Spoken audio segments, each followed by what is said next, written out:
cadre du séminaire. Je vous remercie tous et toutes de votre présence et je remercie Thierry Guyot, l'organisateur, d'avoir œuvré à l'organisation de ce séminaire aussi. Donc, le thème qui va m'occuper aujourd'hui, c'est forme et expression. Donc, toujours pris dans le cadre de cette problématique de l'art comme un combat ou de la question de la mort des beaux-arts. L'interrogation qui est la mienne en premier lieu, c'est d'observer, ou du moins d'essayer de déterminer en premier lieu une taxinomie des sens que peut revêtir l'expression. Le terme d'expression. C'est un terme qui a une présence qu'on relève déjà chez Saint-Augustin quand il parle des arts, dans son 10e livre des Confessions. C'est un terme qui a un devenir philosophique très prononcé chez Leibniz, par exemple, avec quid sit idea, qu'est-ce qu'une idée, où il y a tout un travail autour de la notion d'expression, qu'on observe également dans le lexique de Spinoza, sur lequel Deleuze a fait sa thèse complémentaire, Spinoza et l'expression. Et c'est évidemment un terme tout à fait spécifique au vocabulaire des artistes, à différents degrés dans leur discipline propre. Moi qui suis musicien de profession, c'est un terme qui relève d'un sens qui est plus ou moins évident. Quel peut être le sens que revêt la notion pour un peintre ou pour une personne de théâtre, et en même temps, quel sens ça peut revêtir selon les époques en philosophie ou en art, et est-ce qu'il peut y avoir ou correspondance, ou passage, ou analogie entre les différents sens que revêt cette notion. Donc c'est une notion qu'on retrouve absolument partout, et qui n'est jamais, qui est pour l'essentiel, qui passe sur le ton de l'évidence ou du cela va sans dire. Et très peu d'auteurs ont cherché à thématiser la notion, donc elle est la plupart du temps employée dans un sens poétique, d'évocation, et néanmoins on trouve des auteurs, aussi bien dans les arts qu'en philosophie, qui se sont livrés à un vrai travail sur la notion d'expression. Alors parmi les philosophes chez lesquels on peut dire que clairement leur travail à un moment donné porte sur la notion, il y aurait par exemple Merleau-Ponty dans La prose du monde. Le chapitre intitulé « Le langage indirect », c'est toute une interrogation autour de ce qu'il appelle les opérations expressives du langage. Et cette partie de La prose du monde, vous savez que La prose du monde, c'est un ouvrage qu'il a mis de côté, donc qui est inachevé. Mais alors il n'est pas inachevé parce qu'il est mort, il est inachevé parce qu'il l'a mis de côté, et puis Claude Lefort a mis la main dessus après sa mort. On a une esquisse préalable de ce chapitre dans Signes, donc qui est une compilation d'articles, et Signes, vous avez l'esquisse à ce chapitre de La prose du monde qui s'appelle aussi Le langage indirect, et vous avez dans la phénoménologie de la perception toute une partie consacrée à l'expression, au corps et à la pensée comme expression. Mais donc les auteurs qui s'attellent véritablement à travailler la notion, ils sont très rares et ils sont très précieux à cet endroit-là, mais pour l'essentiel, c'est un long torrent d'utilisation de la notion, sans qu'elle soit jamais, à proprement parler, qu'elle se cristallise dans un essai de définition ou bien de taxinomie que peut recouvrir le terme selon les disciplines. Et encore une fois, l'idée, c'est en quoi est-ce que la philosophie ou les arts peut informer respectivement la philosophie ou les arts.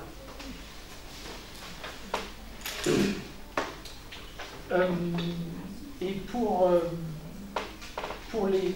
Alors, l'idée qui est la mienne, c'est que le travail de la notion d'expression, c'est ce qui va informer en propre ce que je pense, ce sur quoi je pense porte spécifiquement l'esthétique comme champ autonome d'une interrogation philosophique. L'esthétique, c'est une discipline qui n'est pas... alors qui est soit posée comme la plupart du temps une sorte de parachèvement de l'idée de système, où les philosophes âgés s'attellent à l'esthétique comme pierre d'angle finalement de leur volonté de clôture du système. Moi je pense que l'esthétique, par ce biais-là, va échapper justement à la volonté de système, et cette lecture, je la fais à l'aune de mon interrogation de l'idée d'expression. Alors vous avez des artistes qui ont déployé une forme d'intellectualité propre à leur discipline et qui ont pensé la notion, comme le critique du 19e siècle allemand Edward Hanslick. Je reviendrai sur ce nom et je le mettrai au tableau. Ah, tout de suite, ok. Hanslick.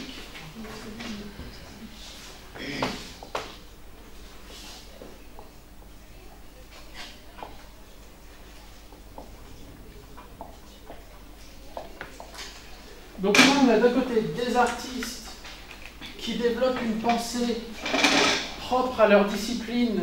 Donc c'est aussi la question, est-ce qu'il y a une intellectualité musicale, est-ce qu'il y a une intellectualité picturale qui ne soit pas apparente nécessairement de l'esthétique. Donc c'est toujours l'idée de chercher à adopter un point à partir duquel on puisse dessiner un questionnement avec une notion qui est en apparence très large et très vaste, celle d'expression qui semble un fourre-tout. Donc le but, c'est plus de cerner un faisceau de questionnement et de voir comment on peut essayer de penser à partir de là. Donc le but, c'est pas tant d'arriver avec ce que pourrait être une nouvelle théorie de l'expression surplombante de tous les arts et de la philosophie de tous les âges, mais de voir spécifiquement, en partant d'un point précis auquel on essaie de se tenir, comment on peut tracer une ligne de fuite dans le raisonnement à partir de là. Donc, il y a des parties que je lis et il y a des parties simplement où j'emprunte aux ouvrages. Alors, en guise d'épigraphe, j'emprunte à René Scherrer l'idée qu'il y ait des signes sans signification, des expressivités errantes qui donnent sens au monde et à la vie, sans vouloir dire autre chose qu'elles-mêmes. Alors, cette citation, je l'emprunte à son livre d'entretien qui s'appelle « Après tout » et qui est un livre de 2007. Cet énoncé, qui prend à revers l'essentiel de ce qu'a été pour la tradition occidentale l'expression entendue comme excipient d'un exprimé, est, une fois transféré dans le champ de l'esthétique, susceptible de nous faire entrevoir comment, d'une notion qui n'en peut mais d'être sacrifiée au désir de clôture du sens qui anime les philosophes, une détermination toujours plus précise de son sens peut être poursuivie sans pour autant en rigidifier les contours. Donc c'est encore toute l'idée. Quand je dis que pour l'essentiel dans la tradition occidentale, elle a été l'excipient d'un exprimé, c'est ce sur quoi porte le travail d'un Deleuze ou le texte de Leibniz que je mentionnais avant. L'expression est toujours expression de. Et ce que laisse penser la phrase de René Scherrer, c'est cette question des expressivités errantes, de signes qui ne renvoient qu'à eux-mêmes. Donc on voit déjà se dessiner un champ d'autonomie d'un côté et un champ de correspondance de l'autre. Il s'agit de témoigner encore et inlassablement de cette passibilité à la singularité d'un cas, nommé probité par Jean-François Lyotard, ça c'est dans Pérégrination. Donc la passibilité à la singularité d'un cas, c'est ce qu'il appelle la probité. Par quoi l'esthétique marque son empreinte éthique et prononce l'exigence de laisser demeurer le non-identique comme être pour soi. Donc, j'emprunte à Lyotard, qui d'ailleurs à cette époque de sa vie a été un grand lecteur de Wittgenstein, et j'en profite simplement pour citer cette phrase très hermétique et souvent citée de Wittgenstein, dans ce rapprochement qu'il opère entre une portée éthique de l'art et l'esthétique. La fameuse note 6, 421 du Tractatus, il est clair que l'éthique ne se laisse pas énoncer. L'éthique est transcendantale, éthique et esthétique sont une seule et même chose. Alors on ne trouve pas dans ces leçons d'esthétique spécifiquement une explicitation de cette notion, mais ce vers quoi j'aimerais tendre par ce questionnement qui laisse demeurer le non-identique qu'on observe dans l'art, c'est de tracer cette ligne qui dessine la prescription éthique en art, éthique de la création, éthique de la contemplation. Par exemple.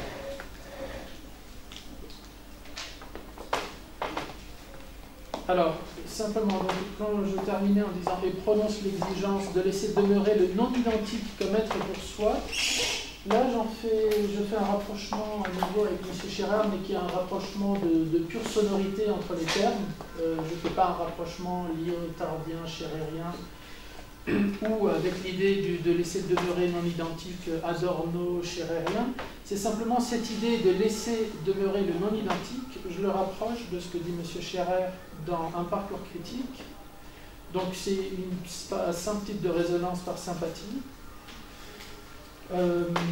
Au non-identique qu'il faudrait laisser demeurer dans sa différence correspondrait une philosophie, je cite M. Scherer, dont la fonction serait de ramasser le laissé pour compte, de récupérer ce que laisse tomber à une vitesse sans cesse accrue la fuite en avant de la technique moderne, la mise au pas normalisante du social.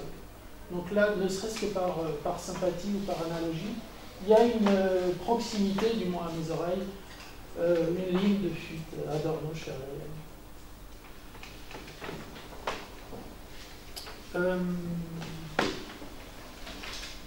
Bien plus, être à la hauteur de la tâche en esthétique signifierait participer à la reconnaissance du non-identique, à son éclosion, car c'est de cette reconnaissance qu'en retour naît la possibilité d'objectiver le sens d'une œuvre dans l'observation de l'hétérogène, du ténu, du subtil, se soustrayant de la sorte à l'asservissement à des catégories générales totalisantes ainsi qu'au désir de justification exhaustive. Donc c'est toujours un écueil d'une certaine philosophie de l'art, de vouloir subsumer le différent que représente l'œuvre d'art. Donc c'est aussi la prescription éthique propre au discours esthétique, de justement chercher à exhumer ce qui ne se réduit pas à un discours totalisant de catégories qui seraient déjà données avant l'analyse des œuvres. L'esthétique opère ici entre justesse des analyses et justice due à la création et à l'invention. La question de savoir en quoi la prescription philosophique des œuvres d'art réside, question qu'il convient de toujours reprendre à nouveau frais, doit inclure dans sa formulation la reconnaissance de l'hétérogénéité des discours auxquels elle se prête. Dans le cas qui nous intéresse, discours des artistes à la recherche de leur logique interne, de la logique des œuvres, selon des procédures spécifiques à l'art envisagé, et d'un autre côté, discours des philosophes pour lesquels l'œuvre fait image, stade initial du déploiement d'une pensée, en recherche de ce que l'œuvre leur permet d'élaborer conceptuellement, sans plus nécessairement participer de l'œuvre. Pour ma part, je me cantonnerai à une investigation esthétique de la notion, souhaitant ne pas perdre de vue qu'une réflexion qui ne s'ancre pas dans la sensation, à savoir la esthésis, au sens propre, demeure susceptible d'achopper à la défiance légitime des artistes eux-mêmes, auquel cas le dialogue entre l'art et la philosophie est manqué. Donc, cette idée d'une prescription philosophique à l'art, et selon quelle modalité, c'est la grande question, à savoir, il ne s'agit pas de se lancer à la hussarde dans des équivalences ou des analogies improbables. Il faut voir, est-ce que véritablement l'art est à même d'informer philosophiquement un discours philosophique. Et inversement, pourquoi pas, est-ce qu'un discours philosophique est capable de jouer avec l'art, mais dans ses constituants propres, dans ce qui fait véritablement que l'art est l'art, et non pas toujours cette idée éthique de ne pas rabattre le sens d'une discipline sur l'autre, et donc de laisser demeurer le non-identique. Le non-identique, c'est une expression, bien évidemment, qui a son sceau benjaminien et surtout adornien.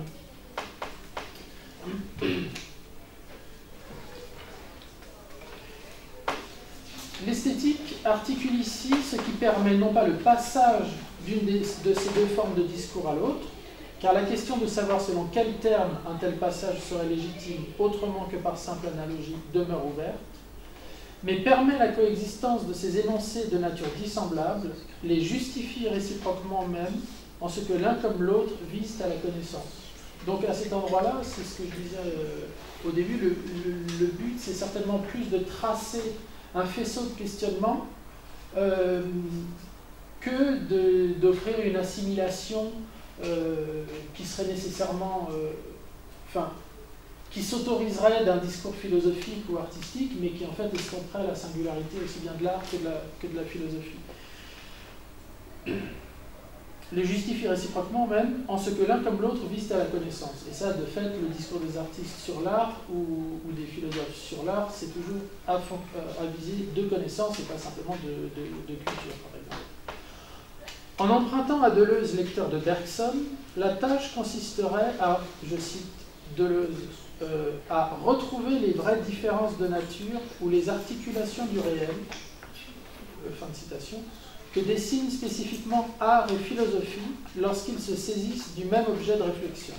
Donc ça, c'est dans le bergsonisme de Deleuze, qui est d'un bergsonisme très hétérodoxe en réalité.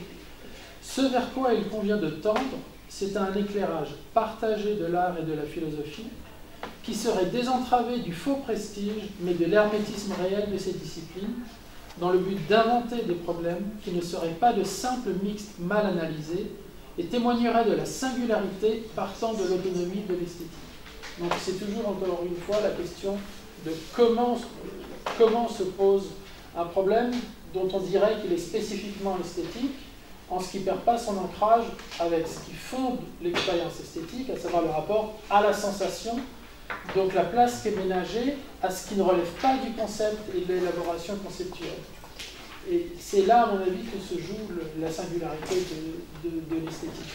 C'est qu'elle fait toujours déjà jouer en elle un autre qu'elle-même, à savoir un autre qu'une réduction au concept.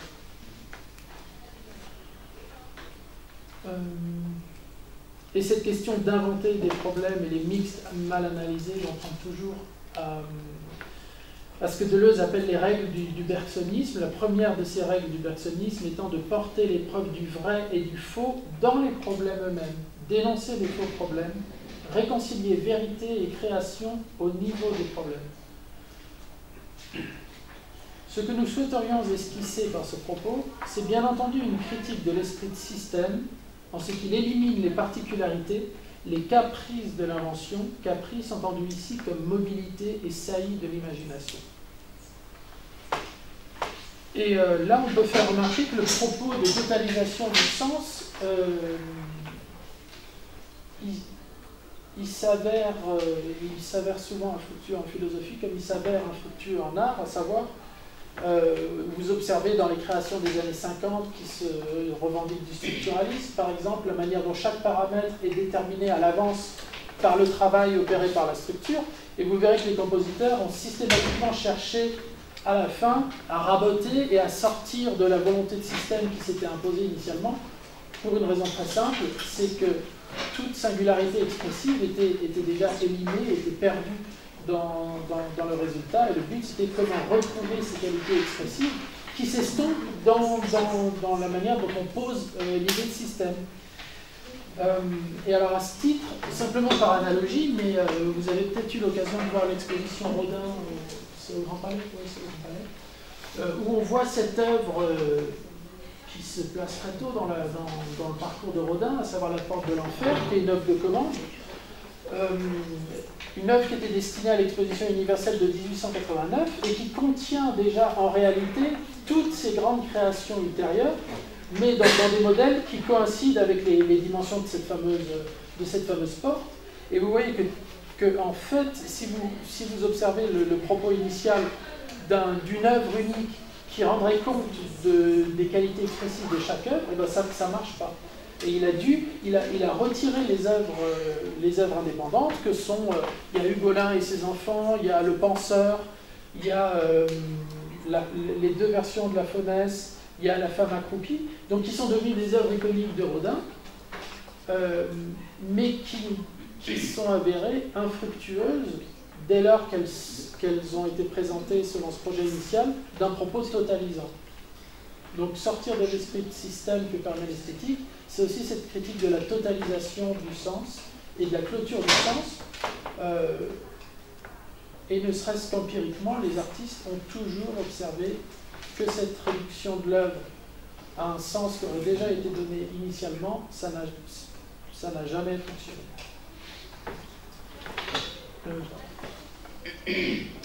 À la cohérence du système. Oui, monsieur. C'est ça.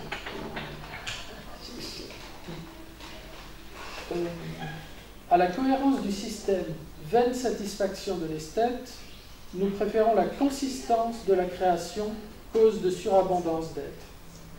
Cette visée commune vers la connaissance qu'attestent art et philosophie à l'endroit de l'expression, elle nous est donnée à entendre dans l'origine même de la notion, aussi bien logos que prosopone.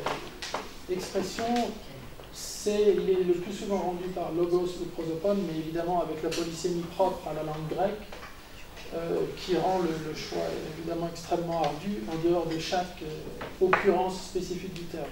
Donc aussi bien logos que prosopone, ce dernier témoignant du dialogisme qui lui est propre. Prosopone, dans la prosopopée, elle se présente toujours pour l'essentiel, ou bien elle est inaugurée par une apostrophe, ou bien par le dialogisme, à savoir faire parler l'absent, ou bien une entité qui ne parle pas initialement. Elle se fait, c'est donc toujours du fait qu'on lui donne la parole, c'est un schéma qu'on appelle dialogique. Donc, ce dernier... Excuse-moi, une seconde, c'est le village. Oui, mais on y arrive. Ah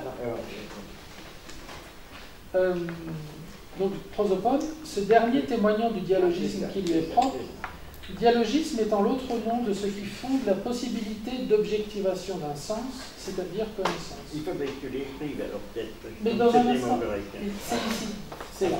Ah non. On y arrive. Non, c'est des prix, tu vas l'écrire. Bon, je vous le note tout de suite.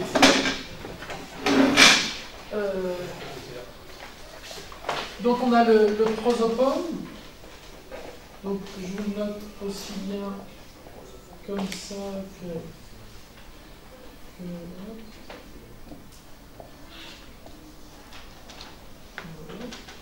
prosopone. Donc je termine l'explication du prosopone.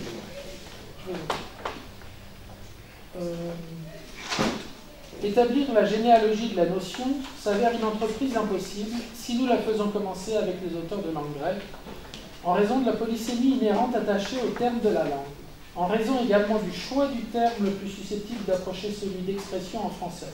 Donc aussi bien logos que prosopone ou rhéma, rème qui existe aussi, car chacun de ces termes peut nous éclairer comme nous rejeter en pleine mer spéculative sans profit aucun. Avant de dénoter le dialogisme, prosopone signifie la face, la figure, le visage, autrement dit l'aspect, la contenance. Donc ce qui renvoie à l'idée de consistance ou d'autonomie aussi. Mais peut se rendre également par venue, ce qui indiquerait un rapport entre l'expression et ce qui fait l'événementialité d'une œuvre. Le prosopone est également le masque, ce qui voile, et que j'interprète comme signe de la nature purement artefactuelle de l'œuvre d'art. Alors c'est ça qui est très intéressant, c'est que le sens premier du prosopone, c'est bel et bien donc ce qui donne à voir, ce par quoi la chose se présente, mais dans un sens archaïque, le prosopone c'est aussi ce qui voile. Et là on a... Simplement il ne s'agit pas d'avoir quelque chose à en dire, il s'agit de l'observer, de le diagnostiquer et de se poser la question, de voir justement dans l'idée d'expression de ce qui se donne à voir, il y a un voilement initial. Partant, l'expression ne saurait être une simple évocation, une vapeur ailée nimbant l'œuvre d'une aura de séduction molle, à savoir selon son sens poétique le plus général de ce qui est expressif ou de ce qui ne l'est pas. Elle est une détermination précise de l'œuvre et s'évalue selon des critères déterminants. Le caractère transhistorique de la notion, donc aussi bien des Grecs, mais là sur lesquels je ne reviens pas, en passant par Saint-Augustin jusqu'à des auteurs comme Merleau-Ponty ou Adorno. Donc le Merleau-Ponty il a été édité en 69 mais rédigé vers le milieu des années 40.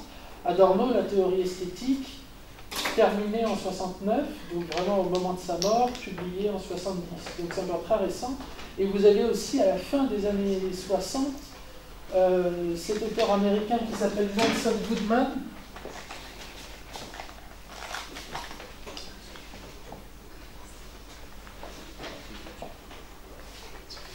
qui consacre dans son ouvrage Langage de l'art une partie à l'expression.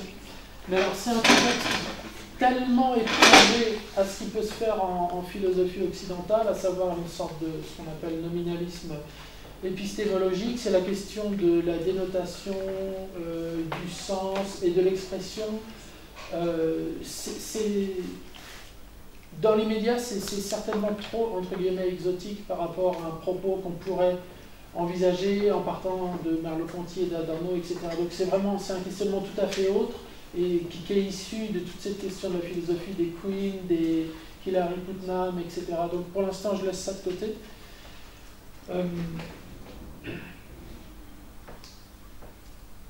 Il s'évalue sur des critères déterminants. Le caractère transhistorique de la notion rend précaire toute volonté de circonscrire son sens.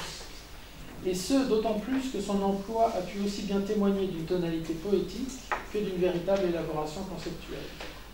Mais dans un souci de clarté, avant même de laisser libre cours au développement qu'appelle la polysémie du terme selon son origine grecque, j'envisagerai dans un premier temps l'expression telle qu'elle s'est manifestée dans l'héritage de son acception latine d'exprimere, de laquelle sont issus les termes français, exprimer, allemand, Ausdruck, ausdrücken, c'est la même chose, et anglais correspondant, à savoir le ex, c'est hors de, prémere, exercer une pression, c'est la même chose en allemand.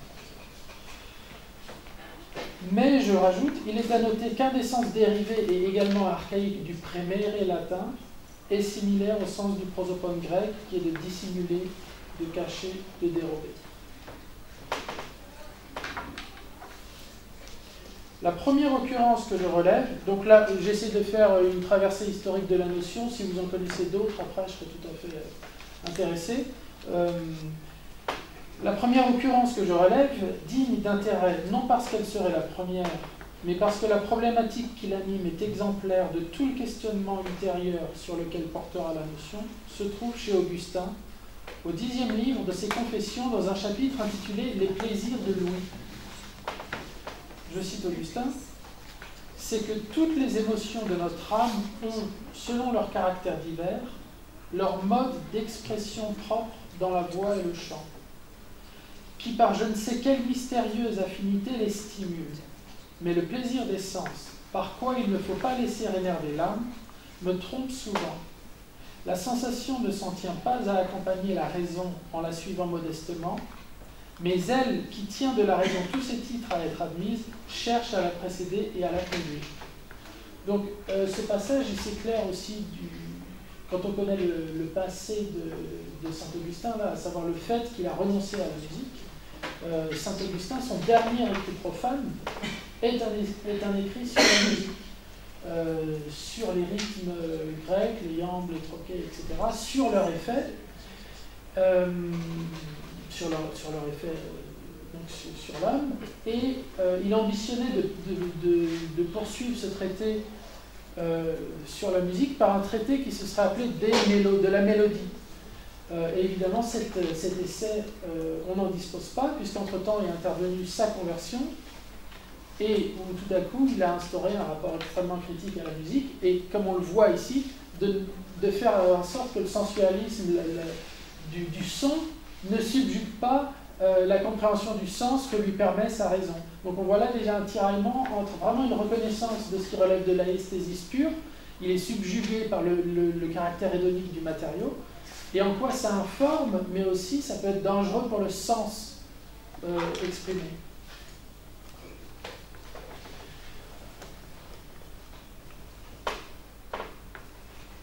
Ce qui nous arrêtera ici, c'est la reconnaissance faite par Augustin de la participation des capacités expressives de la musique, non seulement à la saisie du sens, mais à sa constitution même. D'un sens qui ne serait pas simplement porté par un médium neutre, à savoir expression de, mais qui serait instauré par des opérations expressives. Et là, j'emploie la formule à Merleau-Ponty, des opérations expressives. Nous en sensation et raison, par quoi s'accroît la plénitude de la contemplation. Donc là, parce qu'il nous laisse entendre de l'expression, j'essaie de distinguer ce que je souhaiterais, du moins pour mon compte, ou que je comprends être le propre d'un questionnement esthétique, cette articulation du sens, ancrée dans l'aesthésis, de la sensation et d'une raison, mais qui conserve ce moment, cette forme de négativité d'elle-même, quel ancrage dans la sensation. C'est pourquoi il faut également distinguer entre ce qu'on pourrait appeler une philosophie de l'art ou l'esthétique. Les deux termes ne se recouvrent pas nécessairement, et je pense que c'est à cet endroit-là de la sensation qu'il faut les distinguer. Il est frappant d'observer qu'Augustin avive celle-ci, la contemplation, la sienne, donc de recevoir le message de l'Évangile chanté, Il est frappant d'observer qu'Augustin allude celle-ci au matériau sensualiste et hédonique qu'est le son musical, singulièrement le grain d'une voix.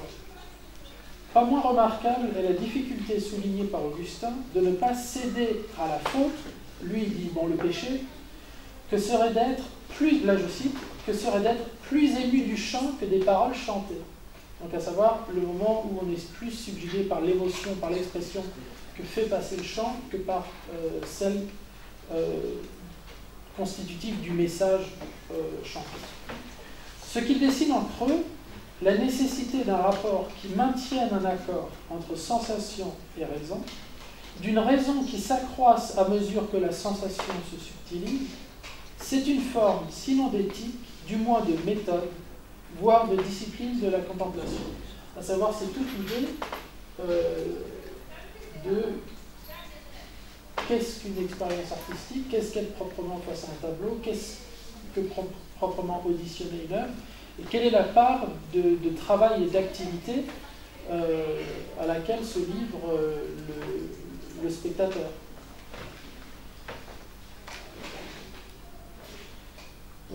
Donc du moins de méthode, voire de discipline de la contemplation, à savoir quelles sont les conditions sous lesquelles une œuvre devient pour moi objet de contemplation active, prolégomène à toute connaissance de l'objet contemplé, d'une contemplation qui ne céderait pas au seul plaisir de l'esthète subjugué par la sensualité du matériau, pas plus qu'à l'approche dépassionnée de celui qui confond connaissance et culture, mais viserait par cette possibilité de partage qu'implique la teneur d'objectivité à laquelle elle prétend, la constitution d'un monde commun de subjectivité qui briserait la loi du solipsisme, en ce qu'elle s'exprime dans une sphère d'appartenance, de subjectivité, donc, face à l'œuvre.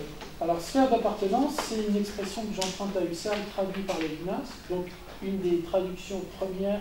Alors, je ne sais pas si c'est une traduction fragmentaire des méditations, ou bien si Lévinas avait, dans cette première traduction, traduit l'ensemble.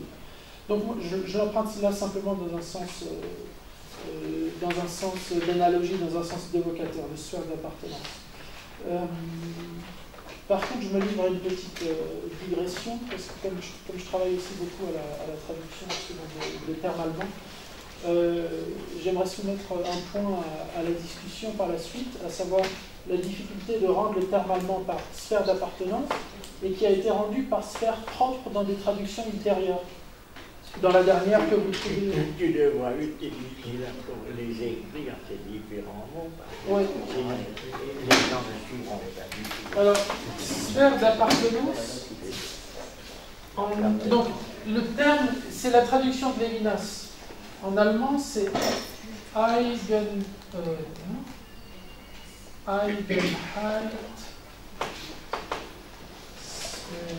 On a déjà mis dans ça? Tu l'as noté déjà? Oui, il est là, Eigenheit.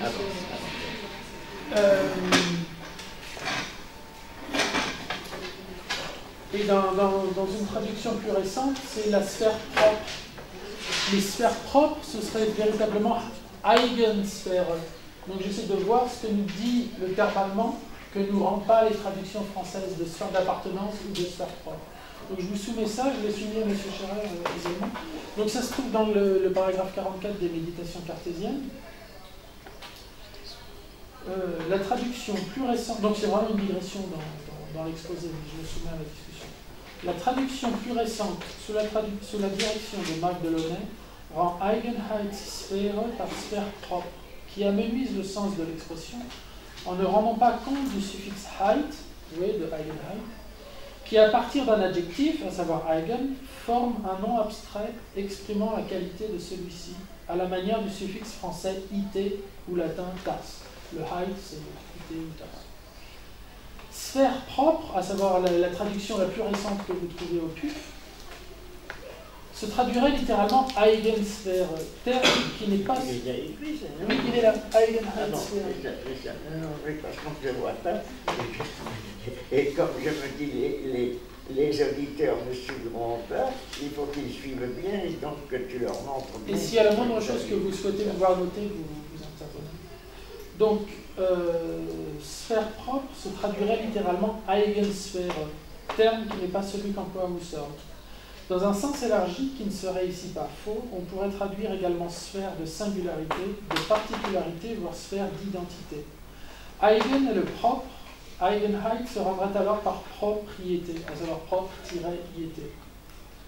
Le français propriété n'évoquant pour l'essentiel plus que le Eigentum en allemand, comme dans propriété privée, Privateigentum. Tu l'as écrit aussi, ça? Vous voulez que j'écrive? Mais c'est pour dire ce que ça n'est les gens pas. ne comprendront pas, c'est pas évident. Ok, donc il y a Eigenheit et il y a Eigentum.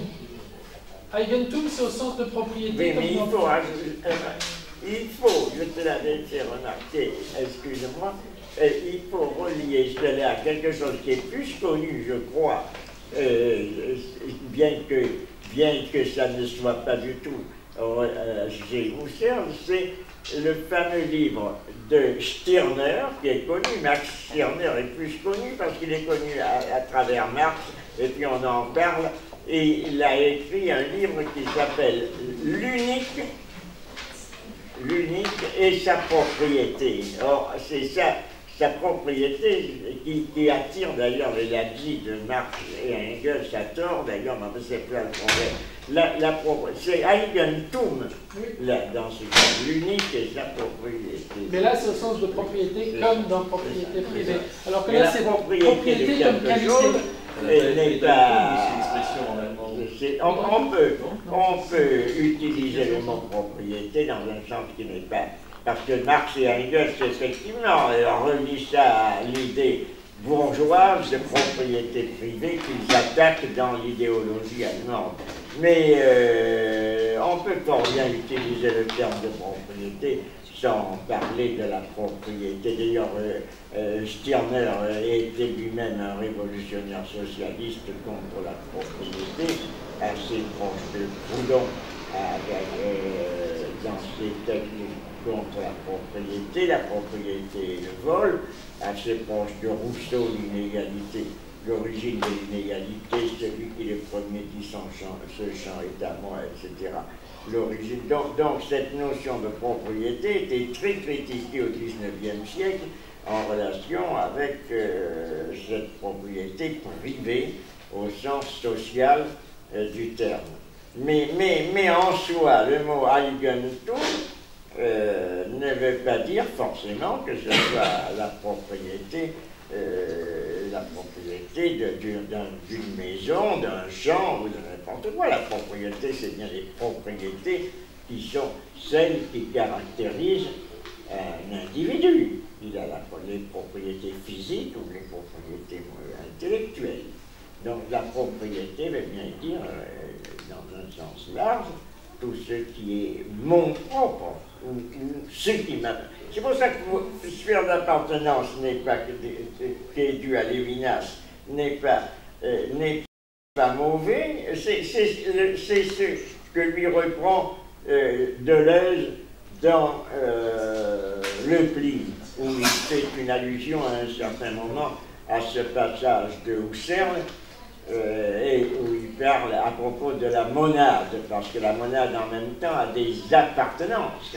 Elle est expression, précisément, la monade, de l'ensemble de l'univers. L'univers s'exprime dans la monade, et la monade est un centre, si l'on peut dire, d'expression et d'expressivité. C'est pour ça que les propriétés sont internes, puisque Deleuze commence par cette idée, lorsqu'il analyse le baroque, il fait tout reposer son analyse du baroque autour de cette idée, et cette idée d'un lieu, d'une chapelle dans laquelle serait reproduit sur qui serait un lieu fermé, mais sur lequel serait repeint comme si c'était une chapelle ou une église dans laquelle, sur les murs de laquelle sont peints les différents tableaux. Enfin, je ne fais que renvoyer là, je renvoie à toi, je ne vais pas, on commentera ensuite s'il est besoin. Donc, je reviens à toi, mais c'est pour dire que le mot d'appartenance comme le mot propriété, peut être fort bien dissocié de ses implications sociales de propriété privée, telle qu'on l'utilise surtout dans ses écrits de critique sociale au XIXe siècle dans les milieux socialistes, où la propriété privée est précisément ce qui est le repoussoir par excellence, c'est-à-dire tous ceux qui considèrent la bourgeoisie, ou la grande, ou la moyenne, ou la petite bourgeoisie, qui tous sont tenus par la propriété privée, tandis que le prolétariat, c'est précisément ce qui n'a pas de propriété, et qui deviendra peut-être, d'ailleurs, mais enfin là je fais une incursion indue, l'homme sans qualité, l'homme sans propriété, l'homme sans qualité de Musil dans son roman sur l'homme sans qualité. Bon, dans l'homme sans qualité, c'est Eigenschaft. C'est pas tout à fait les propriétés, bon, c'est pas exactement propriété, mais c'est en relation quand même un petit peu avec propriété. Enfin, on en discutera de tout ça. Je m'en voudrais de ta... Non, pas du tout, mais c'est très intéressant. Donc, ça me permet de préciser, le Eigentum, il relève, donc pas nécessairement au sens de propriété privée, mais il relève d'un avoir.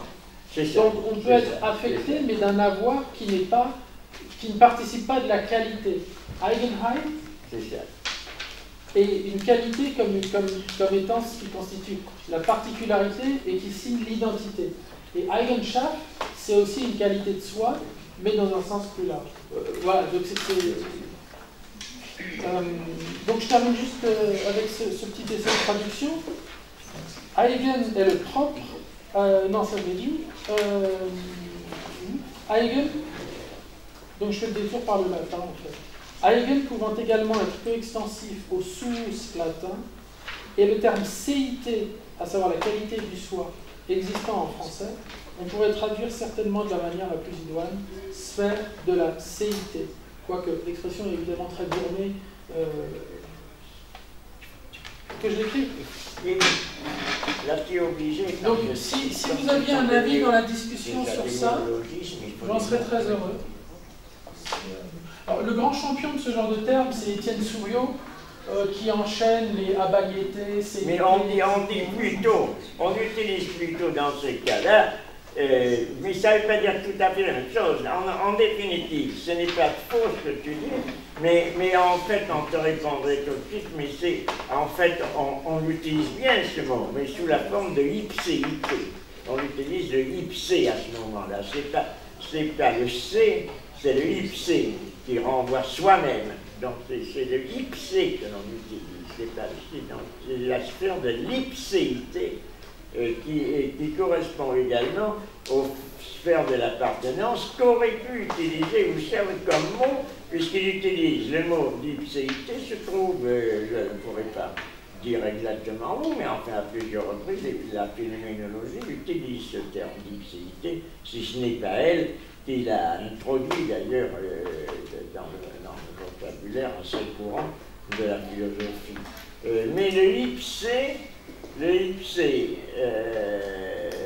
au fond, on pourrait dire que la sphère d'appartenance, c'est la sphère propre du ipsé, au fond, c'est ça. Donc dire ça serait un petit peu non, c'est pas une critique négative que je t'adresse, mais c'est une problématique, c'est-à-dire que ça pose une question. Est-ce qu'il est nécessaire d'inventer un mot, d'un néologisme qui, en définitive, ne serait pas conforme à l'esprit de l'invention des néologismes dans cette sphère, dans cette suite de références à la langue latine, parce que les mots pour désigner l'être, c'est ens. Par exemple, quand quand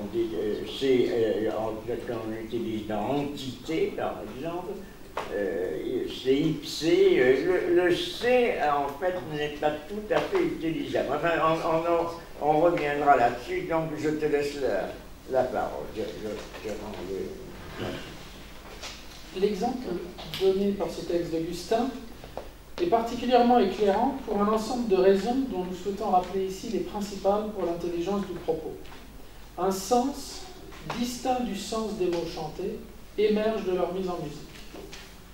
Cette couche ultérieure de l'expression se prête à l'accroissement de ce qu'il appelle les émotions de l'âme.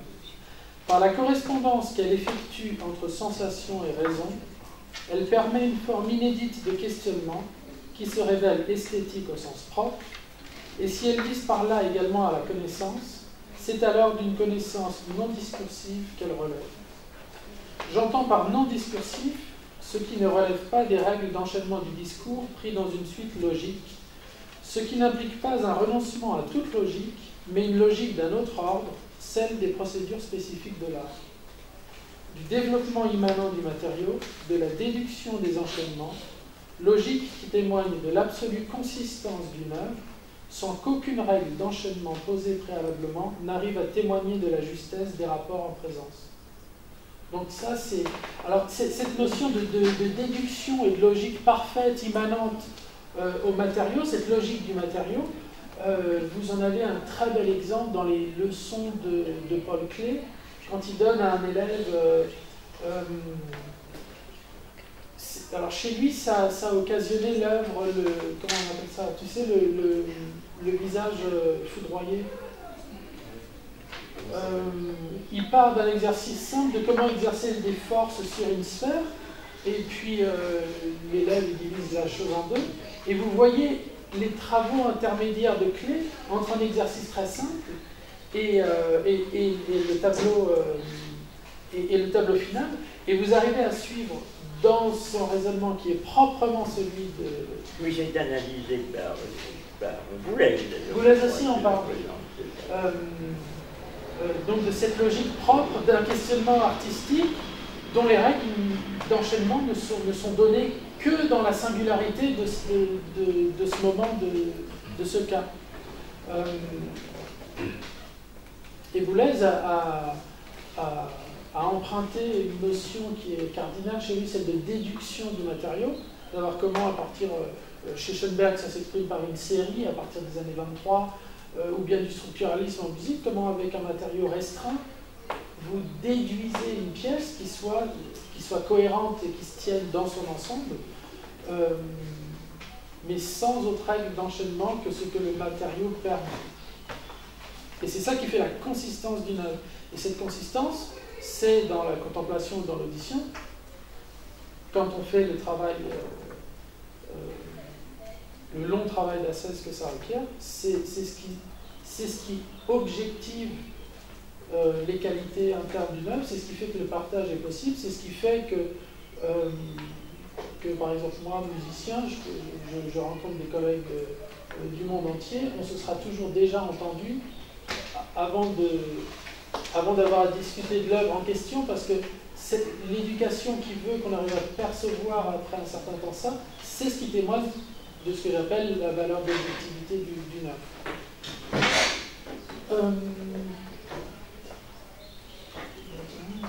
Sans qu'aucune règle d'enchaînement posée préalablement n'arrive à témoigner de la justesse des rapports en présence.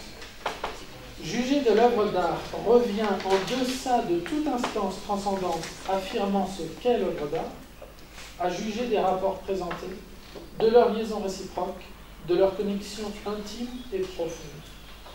Le champ propre de l'esthétique, en ce qu'il articule sensation et raison et vise à la connaissance, serait le lieu privilégié de l'apprentissage de l'immanentisme philosophique, du refus de toute transcendance dans la position des problèmes philosophiques.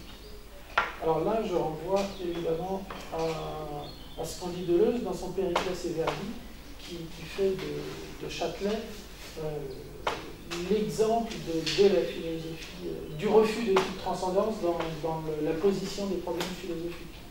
Et je pense que c'est ce dont parle l'esthétique. Donc, de toute Apprendre à écouter une œuvre ou voir un tableau, à la juger sans adopter la position de surplomb du juge, c'est acter dans la chair un questionnement philosophique. La critique du jugement opérée par les devanciers vincénois, pas tant une critique du jugement qu'une évaluation dépréciative de l'acte de juger, c'est-à-dire de l'adoption d'une pose qui consiste à s'ériger soi-même comme instance surplombante, commandant un discours autorisé, esthétisation de soi qui témoigne du naufrage d'une subjectivité en réalité, pour légitime qu'elle fût dans le contexte que je viens d'énoncer, ne doit pas pour autant inhiber l'appréciation des œuvres. La probité voulue mènerait à un tassement de l'appréciation et de l'estimation des œuvres, pire service rendu à l'art, car cause de l'affirmation solipsiste des artistes. Ce n'est pas le solipsisme qui est pris dans une sphère, j'invente le terme intersolipséité, c'est une subjectivité qui est prise dans une sphère de subjectivité.